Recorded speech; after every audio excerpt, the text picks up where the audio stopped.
adjusting the basal rate across a menstrual cycle, again, it's based on patterns, right? So your follicular phase, that is days 1 through 14. So that is the first week you are bleeding, and then follicular phase kind of winds down, and that is up until ovulation. So it's typically around day 14. So follicular phase is the first 2 weeks of your cycle, including the first day of your actual bleed and the day that you menstruate. So again, follicular phase, you are more insulin sensitive, and it's a little different for everybody again, right? They might have some women I know have more of a dramatic sensitivity, noticing how much, in theory, sensitivity means you need less insulin than you did when you're resistant. If you're resistant, it means you need more insulin to cover the same food, lifestyle, time of day, and all of that. Follicular phase, when we're more insulin sensitive, typically we need to lower our basal. So that is something to consider. So is that something that you have recognized now? So something to think about. During the luteal phase, that is when progesterone rises, and that increases our basal needs. So usually 10 to 20% for many women in perimenopause.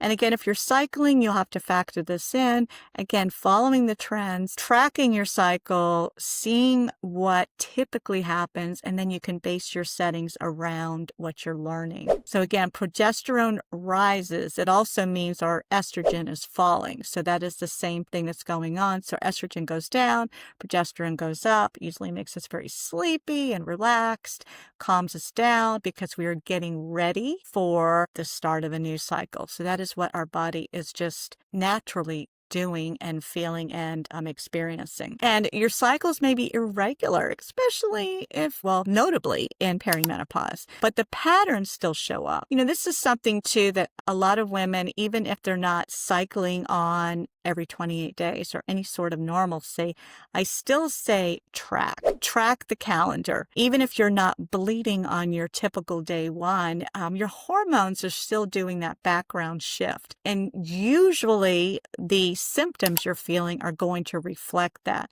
Bleed or no bleed, your body is still transitioning through those different phases of, again, estrogen and progesterone. Those are the magic hormones that change throughout those 28, 30 days. Symptoms, like I mentioned, and glucose trends become your guide. So looking at things like, definitely encourage tracking.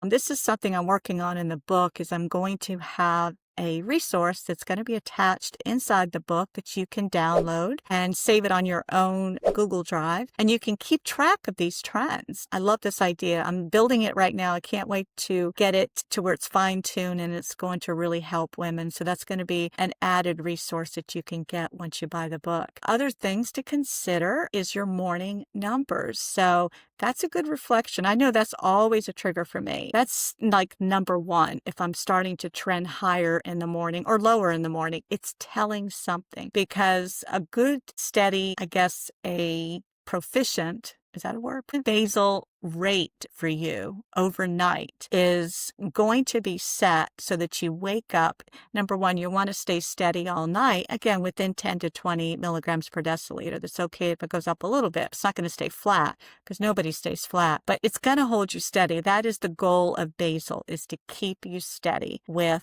that amount of insulin, that setting that you've determined to be your magic sauce. Other things to look at as far as whether or not your cycles are triggering something is your afternoon trends, looking at sleep and stress, and where you think you are hormonally more high or low. So again, just paying attention to time of the month, how you're feeling, all these other symptoms pair into that. We, again, like I said, in our luteal phase, tend to just have less resilience. We're more tired.